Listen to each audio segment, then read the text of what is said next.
नमस्कार मेरे प्यारे दोस्तों, मैं सुमन जायसवाल एक बार फिर से स्वागत करती हूं आपका आपके अपने ही YouTube चैनल में। आज का ये वीडियो हमारा लंग कैंसर से जूझ रहे पेशेंट्स के लिए बहुत ही कारगर और उपयोगी सिद्ध हो सकता है, क्योंकि हाल ही में रिलीज़ हुई एक नई दवा जो मार्केट में लॉन्च हुई है उसके बारे में हम बात करने वाले हैं और आपको ये बताएंगे कि आखिर ये दवा कब लॉन्च हुई और किस तरह के पेशेंट्स में उपयोगी है और कैसे काम करती है। इससे जुड़े सारे साइड इफ़ेक्ट्स आज आपको सिर्फ इस एक वीडियो में मिलेंगे, तो वीडियो में अंत तक बने रहिएगा। तो चलिए वीडियो शुरू करते हैं। आज की जो दवा हम बात करने वाले हैं वो है क्राज़िटी, टैबलेट के फॉर्म में आती है। क्राज़िटी टैबलेट के फॉर्म में आती है और जो इसका इम्पॉर्टेंट कॉन्स्टिट्यूएंट है या फिर आप जेनेरिक कह लीजिए नेम है वो है एडाग्रेसिब। इसका जो जेनेरिक नाम है वो है एडाग्रेसिब। अब देखिए, आपको नाम भी पता चला, जेनेरिक नाम पता चला। अब आपके सवाल ये होंगे आखिर ये किस तरह के कैंसर में काम करता है। तो ये non small cell lungs carcinoma के टाइप के कैंसर में काम करता है। देखिए, सबसे पहले तो आपको ये पता होना चाहिए कि non small cell lung carcinoma क्या है। देखिए, non small cells lung carcinoma जो है ये एक ऐसा कैंसर है जो लंग्स यानी फेफड़ों के टिश्यू में ये कार्सिनोमा होता है और ये मेटास्टैटिक इन नेचर होता है, मतलब कि ये धीरे धीरे शरीर के अन्य भागों में किडनी, लीवर, अन्य जगहों पे भी फैल जाता है। तो ये बहुत ही खतरनाक कैंसर है और इस तरह के कैंसरस में एक एबनॉर्मल जीन पाया जाता है जो है KRAS G12C जीन। अब आपके दिमाग में सवाल आ रहा होगा कि ये KRAS G12C जीन है क्या। चलिए इस पे बात कर लेते हैं। तो आपको ये जानने से पहले क्रास जीन के बारे में पता होना चाहिए, यानी कि KRAS। इसका नाम आखिर ये KRAS क्यों पड़ा। तो देखिए, इसका नाम KRAS इसलिए पड़ा क्योंकि ये सबसे पहले एक विशेष प्रकार, ये जीन सबसे पहले किस में पाया गया था, इसका फुल फॉर्म जो है वो है काइस्टेन-रैट सार्कोमा वायरल ऑन्कोजीन होमोलॉग। इसलिए इसका नाम है ऑन्कोजीन होमोलॉग, इसलिए कहा गया क्योंकि ये कैंसरस के जीन्स के जैसा ही थोड़ा थोड़ा मिल रहा है। तो इसलिए ये काइस्टेन-रैट सार्कोमा वायरल नाम इसका फुल फॉर्म है। अब देखिए, सबसे पहले ये किस में मिला था, ये सबसे पहले काइस्टेन-रैट सार्कोमा वायरस में पाया गया था, इसलिए इसका नाम KRAS पड़ गया, यानी कि काइस्टेन-रैट सार्कोमा वायरस, KRAS। अब इस जीन में जब म्यूटेशन होता है, इसमें 3 विशेष प्रकार का म्यूटेशन होता है, चेंजेस होते हैं, अल्ट्रेशन होता है, यानी कि तो जिसमें सबसे खतरनाक वाला जो है, जो कैंसर कॉज कर रहा है, लंग कार्सिनोमा कॉज कर रहा है, वो है KRAS G12C जीन।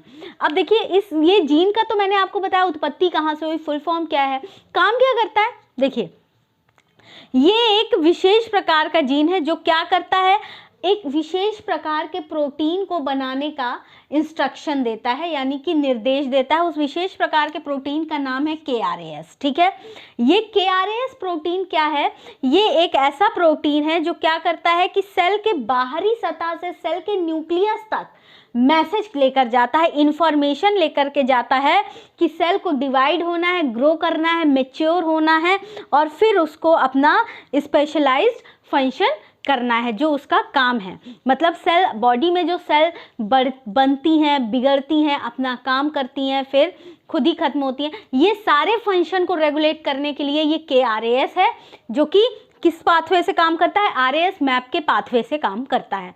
ये कुछ साइंटिफिक बातें थी जो मुझे लगा आपको पता होनी चाहिए, मैंने बता दी कि आखिर ये जीन कहाँ से आया, इसका काम क्या है। सीधी सी भाषा में कहें तो इसका काम है कि सेल के बाहरी सतह से न्यूक्लियस तक ये मैसेज लेकर के जाना कि अब सेल को बड़ा होना है, मैच्योर होना है, ग्रो करना है और अपना जो उसका निर्धारित कार्य है वो करना है। तो इसके लिए ये प्रोटीन जिम्मेदार, यानी ये जीन जिम्मेदार है। लेकिन जब इसमें म्यूटेशन हो जाता है, कुछ ऑल्ट्रेशन हो जाता है, तो ये एक कैंसर कॉज करता है, दैट इज लंग कैंसर। ठीक है, तो अब ये क्राज़िटी जो है इसमें इस्तेमाल किया जाता है non small cell lung carcinoma में। ये टारगेटेड थेरेपी है। ठीक है, जो कि किसको टारगेट करती है, KRAS प्रोटीन को टारगेट करती है।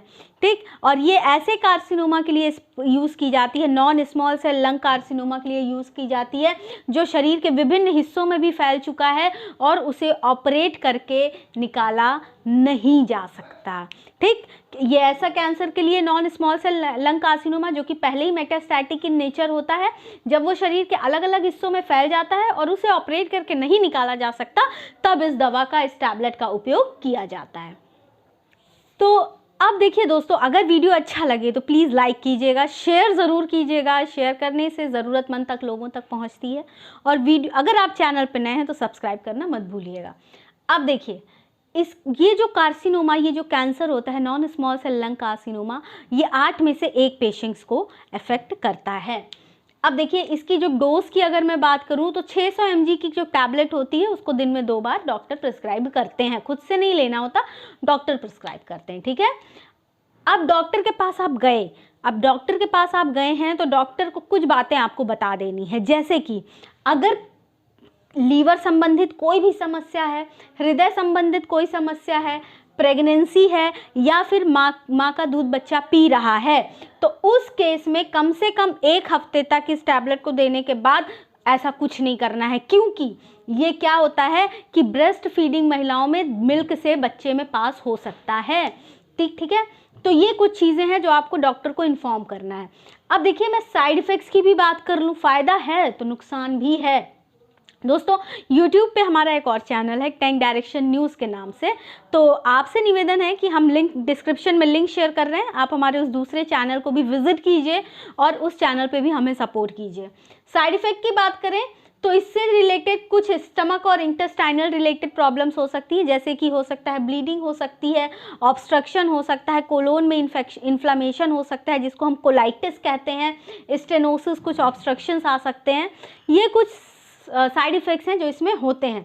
अच्छा, लीवर संबंधित समस्याएं भी हो सकती हैं, जैसे कि जॉइंटिस हो सकता है, नौसिया या वॉमिटिंग, उल्टी जैसा लग सकता है, उल्टी हो सकता है, यूरिन का कलर डार्क हो सकता है, ब्लीडिंग हो सकती है, स्किन पे लाल कलर के चकत्ते आ सकते हैं, और क्या हो सकता है, स्टूल्स जो हैं वो लाइट कलर के हो सकते हैं, भूख नहीं लगेगा पेशेंट को थकान हो सकती है, और एब्डोमेन यानी कि पेट के दाहिनी तरफ दर्द हो सकता है।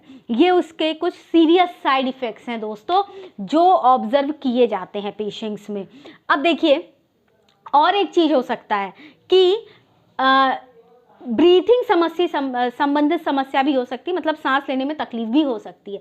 अच्छा, इतनी बातें तो मैंने आपको बताई, लेकिन एक इम्पॉर्टेंट बात कि आखिर ये क्राजिटी को अप्रूवल कब मिला था। देखिए, बहुत ही रोचक बात है। इसको यूएस FDA यानी कि United states food and drug administration ने इसको 12 दिसंबर 2022 को अप्रूव किया है फॉर लंग कैंसर ट्रीटमेंट के लिए, non small cell lung cancers के लिए। तो बहुत ही अच्छा इनिशिएटिव, बहुत ही अच्छी मेडिसिन। उम्मीद करती हूँ वीडियो आपको अच्छा लगा होगा, जानकारी पसंद आई होगी। अच्छा लगा तो लाइक कीजिए, चैनल पे नए हैं तो सब्सक्राइब कीजिए, वीडियो शेयर करना बिल्कुल मत भूलिएगा। कोई सजेशन, कमेंट सेक्शन ओपन है, आप सुझाव दे सकते हैं। अब तब तक के लिए मैं सुमन जायसवाल आपसे विदा चाहूँगी। अगले वीडियो में मिलेंगे, नई समस्याओं पर बातें करेंगे, किसी नई मेडिसिन का रिव्यू करेंगे। तब तक के लिए धन्यवाद।